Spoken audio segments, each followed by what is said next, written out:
Welcome to the Coast to Coast podcast, brought to you by Play Picks and the Lines, coming to you from the West Coast. Josh Lander, joined by my guy Nate Weitzer on the East Coast. And we have a little 4-game slate here on Tuesday night after we kicked things off with a nice big slate last night. In this one, we are taking a look at the Phoenix Suns headed to NOLA, taking on those Pelicans. We're waiting to see if CJ McCollum is going to be in that lineup. We do think he will be, but make sure you are staying on the lines.com to stay on top of those who's coming in and out of those lineups all the way up to tip. Nate does have his great article up on playpicks.com as well with some best bets and player props in there for you. And make sure to like and subscribe to that page. We got a couple other videos up for you today, including that player props video starting the week off 4-0, make it 7-1 since last Friday. Feeling pretty good about that. We'll look to continue that streak with you guys tonight.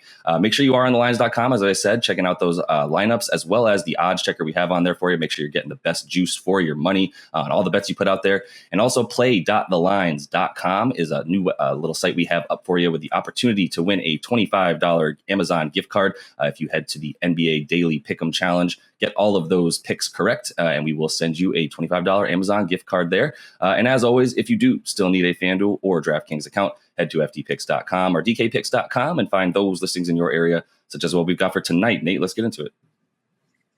Yeah, we got 4-game slate here. Suns and the Pelicans is an intriguing one.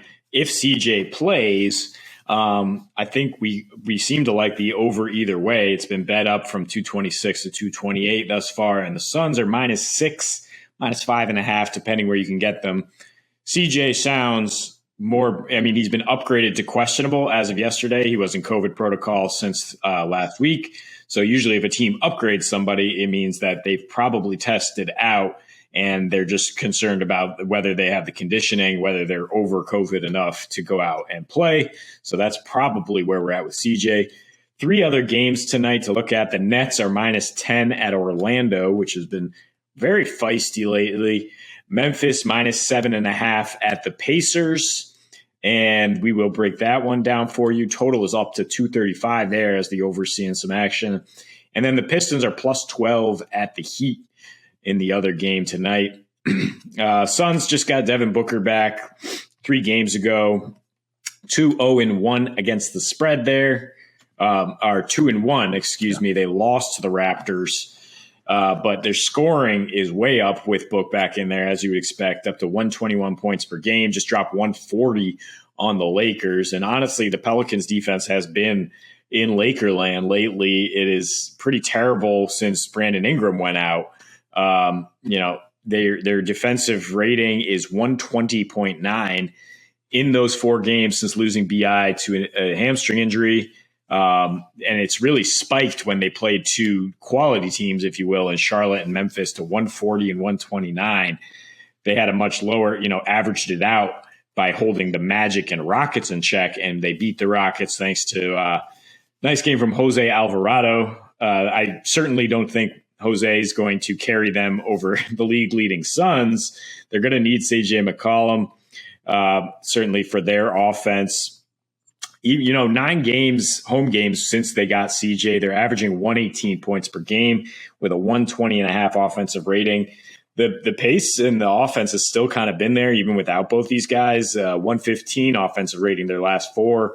They've gone over in 4 of their last 5, and those overs have been by an average of 17 points per game, influenced by the Nikola Jokic MVP candidacy stamp in overtime. But nonetheless, I mean, they can still shoot it out with you with guys like Najee Marshall and Alvarado and Jonas Valanciunas getting most of the points. And then the Suns, I mean, their defensive rating in these 3 games since getting Book back is the best in the league at 103. But I mean, you gotta obviously consider competition in that kind of span and the style of play that like Miami and Toronto like to play. The Lakers obviously going through plenty of struggles, so they might be thrown out as well. I mean, NOLA at home should be able to keep pace. I think we like the Suns to cover here as well. I mean, it's obviously if CJ McCollum is out, you shouldn't have any real concerns there. But I don't know if he can turn the tide all by himself against a team that is still elite right now, that is 7-4 in their last 11 on the road. with Devin Booker averaging, 7-4 against the spread, that is. And with Booker averaging 31.5 points, with Booker posting a plus 147 plus minus in those games. So obviously very crucial. And you look at the 4 they failed to cover all Eastern Conference games. They've covered in 7 straight on the road in conference. So that is kind of where I look here, is that that in terms of a trend, they handle business against the West. They've gotten into some close games with the East, including that failure to cover against the Magic. But I like the over first and foremost, as it's being bet up. And I like the Suns to win. So if the over keeps getting bet up, then you can go ahead, tease it down, and get the Suns at like -2 and feel good about that even money. Yeah, I think there's a couple of different ways to look at this. You touched on, we definitely prefer the over. Starting with the fact that I believe the last 5 between these two teams have gone over.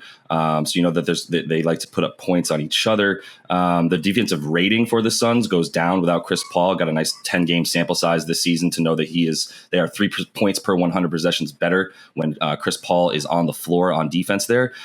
We know that Book has actually been just as, if not more efficient on offense without Chris Paul than he's ever been, especially just because he's obviously now the assist guy. That's the thing that I'm really honing in on right now, specifically for Book, is just the amount of assists that he gets when we don't have CP3 in the game. It goes all the way up to over 8 assists a game, whereas it's usually down around 3 or 4 when CP3 is on the floor in the last couple seasons that they've been playing together. So definitely going to look for him to continue. In his last 3 without CP3, we're talking about 25 points, 4 boards, 8 assists. That's basically what he does when Chris Paul doesn't play in the last 2 seasons in his career, shooting pretty much the same incredible splits: 50% from the field, 45% from 3 on more than 8 attempts a game, and 89% from the line, getting there about 5 or 6 times a game. So he's a superstar at this point, and he's a glorified superstar that doesn't need to play outside of anything other than what he wants to do. That's why their pace has gone up a bit as well. We talk about having 102 defensive rating or so since in the last 3 since Book came back. Like you said, it's still a very good offensive rating, but that's against the Heat, where they played really slow at home. The Heat played incredibly slow at home, and only gave up 90 points, but still scored 111. Then against the Raptors, they go over, they score 112. Obviously, that they weren't able to pull that one out. The Raptors are incredibly hot right now, but they did still manage to, like I said, score 112 points. And then their last game against the Lakers, whatever you want to do with that, dropping 140 and still giving up 111, right? So I think the fact that they're playing at a much faster pace is the reason that they're still scoring and giving up points. They have a lot more possessions than they normally do when Chris Paul is playing and slowing things down a bit.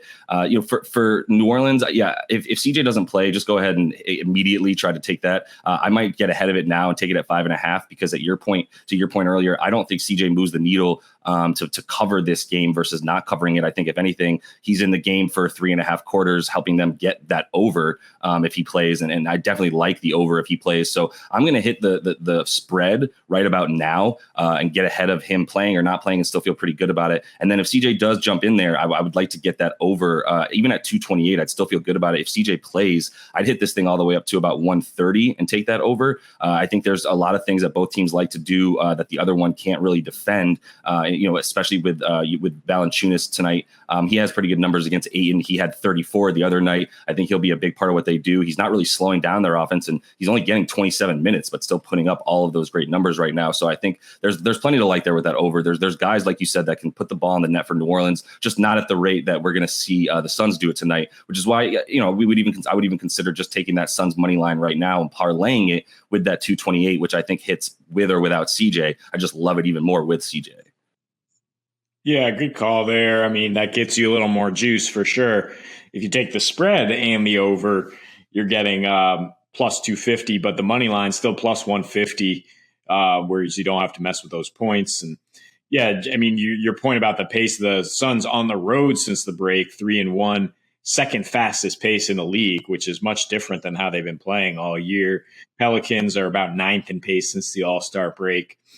We mentioned their numbers against the over, with the Suns on normal rest, 1-day rest, 28-14 to the over.